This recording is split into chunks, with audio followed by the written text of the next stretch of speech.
ಇವತ್ತಿನ ರಾಜಕಾರಣದಲ್ಲಿ ಇತಿಹಾಸ ನಿಮಗೆ ಇಷ್ಟ ಬಂದಂತೆ ಸಿಗ್ಲಿ ಬಸಣ್ಣರೇ, ಈ ರಾಜ್ಯದ ಮುಖ್ಯಮಂತ್ರಿ ಮಾನ್ಯ ಸಿದ್ದರಾಮಯ್ಯನವ್ರ ಬಗ್ಗೆ ತಾವೇನು ಹೇಳಕ್ಕೆ ಇಷ್ಟಪಡ್ತೀರಿ?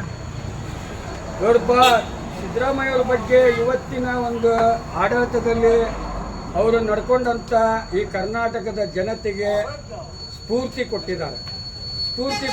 ಯಾಕಂದರೆ ಇವತ್ತು ನಮ್ಮ ದೇಶದ ಒಂದು ವ್ಯವಸ್ಥೆ ಯಾವ ಪರಿಸ್ಥಿತಿಗೆ ಬಂದೈತೆ ಅಂದರೆ, ನಮ್ಮ ಕರ್ನಾಟಕಕ್ಕೆ 11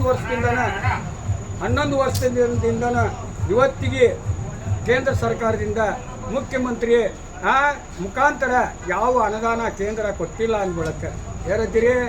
ಇವತ್ತು ನಮ್ಮ ಕರ್ನಾಟಕದ ಜನತೆ ಇವತ್ತು ಹೊಲ ಇದ್ದವರೆಲ್ಲ ಬದುಕ್ಬೋದು, ಕೂಲಿ ಮಾಡೋರು ಕೂಲಿನೇ ಇಲ್ಲ ಅಂದ್ರೆ ಅವ್ರು ಹೆಂಗ್ ಬದುಕ್ತಾರೆ? ಕೆಲವು ವಿರೋಧ ಪಕ್ಷದವರು ಇದು ಅನ್ನ ಭಾಗ್ಯ ಅಲ್ಲ ಬಿಟ್ಟಿ ಭಾಗ್ಯ ಅಂತ ಹೇಳ್ತಾರಲ್ಲ, ಏನಂತೀರಿ? ವಿರೋಧ ಪಕ್ಷದ ನಾಯಕರಿಗೆ ಈ ಸಿದ್ದರಾಮಯ್ಯನ DK ಶಿವಕುಮಾರ್ ಬಗ್ಸಂತ ವಿರೋಧ ಪಕ್ಷದ ನಾಯಕರಲ್ಲಿ ಒಬ್ಬ ನನ್ನ ಮಗನು ಇಲ್ಲ. ಈಗ ಬಸಣ್ಣ ಈಗ ವಿರೋಧ ಪಕ್ಷದವ್ರು ಏನಂತಾರೆ ಅಂದ್ರೆ, ಬಿಟ್ಟಿ ಭಾಗ್ಯ ಮಹಿಳೆಯರಿಗೆ ಕೊಡೋದು ಉಚಿತ ಬಸ್ಸು ಮತ್ತೊಂದು 2000 ರೂಪಾಯಿ ಕೊಡ್ತಾ ಇರೋದು ಬಿಟ್ಟಿ ಭಾಗ್ಯ ಅಂತ ಅಭಿವೃದ್ಧಿ ಪಡಿಸಕ್ ಆಗ್ತಾ ಇಲ್ಲ ಅಂತ ಹೇಳ್ತಾರಲ್ಲ, ಇದಕ್ಕೆ ಏನ್ ಹೇಳಕ್ ಇಷ್ಟಪಡ್ತಿರ್ತಾವು? ನೋಡ್ರಿ, ಜನನ ಮುಂದೆ ಉತ್ತರ ಕೊಡ್ತಾರೆ. ನಾಳೆ 2028ಕ್ಕೆ ಹೌದಾ, ಮತ್ತೆ ಗ್ರಾಮ ಪಂಚಾಯತಿ ಚುನಾವಣೆಗೆ ಬಂತಲ್ಲೀಗ, ಅದಕ್ಕೂ ಉತ್ತರ ಕೊಡ್ತಾರೆ. ನಿಜವಾಗಿ ಹೇಳ್ತೀನಿ, ಇವತ್ತ ಕೇಂದ್ರ ಅಲ್ಲೇನು ಮಾಡ್ತದೆ ನಮ್ಗೆ ಗೊತ್ತಿಲ್ಲ, ಕರ್ನಾಟಕಕ್ಕೆ ಏನು ಕೊಡ್ತು ಅನ್ನೋದು ಯಾವುದೂ ಲೆಕ್ಕಿಲ್ಲ.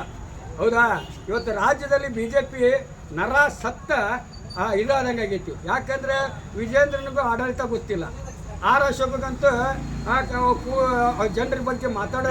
ಯಾವ ತಾಲೂಕಿನವರು ಬಸಣ್ಣ ನೀವು? ನಾವು ಉತ್ತರ ಕರ್ನಾಟಕದ ಹುಲಿಗಳು. ಈಗ ಪ್ರೆಸೆಂಟ್ ಎಲ್ಲಿದ್ದೀರಿ ವಾಸ ನೀವು? ದಕ್ಷಿಣ ಕರ್ನಾಟಕ ಶಿವಮೊಗ್ಗ ಜಿಲ್ಲಾ ಶಿಕಾರಿಪುರ ತಾಲೂಕು ಹೆಸರು ಕೊಡುವೆ ಅನ್ನೋಂಥ ವೀರಭದ್ರನ ಜಗಲಿಯಲ್ಲಿ ಮದುವೆ ಆಗಿದ್ದೀನಿ.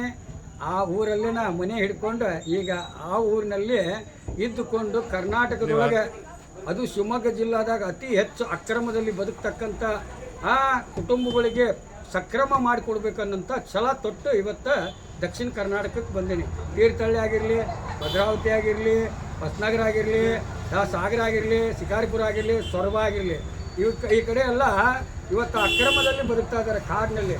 ಅಂಥವ್ರಿಗೆ ನಿಜಲಿಂಗಪ್ಪವರಿಂದ ಹಿಡಿದು ಕಾಗಾಡು ತಿಮ್ಮಪ್ಪರವರಿಂದ ಹಿಡಿದು ಬಂಗಾರಪ್ಪರವರಿಂದ ಹಿಡಿದು ಆಮೇಲೆ ಯಡಿಯೂರಪ್ಪನಿಂದ ಹಿಡಿದು ಈಶ್ವರಪ್ಪನಿಂದ ಗೋಪಾಲಕೃಷ್ಣದಿಂದ ಹಿಡಿದು ಅಪ್ಪಾಜಿಗೌಡರಿಂದ ಹಿಡಿದು ಆರ್ ಜ್ಞಾನೇಂದ್ರಿಂದ ಹಿಡಿದು ಇನ್ನೂ ಹೆಚ್ಚಿನ ಮಂತ್ರಿಗಳು ಅತಿ ಹೆಚ್ಚು ರಾಜಕಾರಣ ಮಾಡಿದವರು ಇಲ್ಲಿದ್ದಾರೆ. ಬಟ್ ಅವರಿಂದ ಈ ಶಿವಮೊಗ್ಗ ಜಿಲ್ಲಾದೊಳಗೆ ಎಲ್ಲ ತಾಲೂಕಿನಲ್ಲಿ ನೆಲೆ ಆಗಿ 60-70 ವರ್ಷದಿಂದ ನೆಲೆ ಆದಂಥ ಆ ಒಂದು ವಲಸೆ ಬಂದಂಥ ಆ ಕಾಡಿನಲ್ಲಿ ನೆಲೆ ಆದಂಥ ಅವರಿಗೆ ಅಕ್ರಮದಲ್ಲಿ ಬದುಕಿದ್ದಾರೆ, ಅವ್ರಿಗೆ ಸಕ್ರಮ ಮಾಡಿಕೊಡ್ಬೇಕು. ಇವತ್ತು ಯಾವ ಕಂದಾಯ ಇಲಾಖೆ ಸಚಿವರಾಗಿದ್ದರು ಯಾರು? ಕಾಗೋಡು ತಿಮ್ಮಪ್ಪನವರು. ಇವರೆಲ್ಲ ಅದನ್ನು ಮುಂದಿಟ್ಕೊಂಡು ಅವ್ರ ಕಡೆಯಿಂದ ಇದನ್ನು ಮುಂದಿಟ್ಟು ಓಟ್ ತೊಗೊಂಡು ಇವತ್ತು ರಾಜಕೀಯ ಮಾಡ್ತಾ ಬಂದಾರ. ಅವ್ರಿಗೆ ಅಕ್ರಮ ಅದಲ್ಲಿ ಇನ್ನೂ ಸಕ್ರಮ ಮಾಡಿಕೊಟ್ಟಿಲ್ಲ.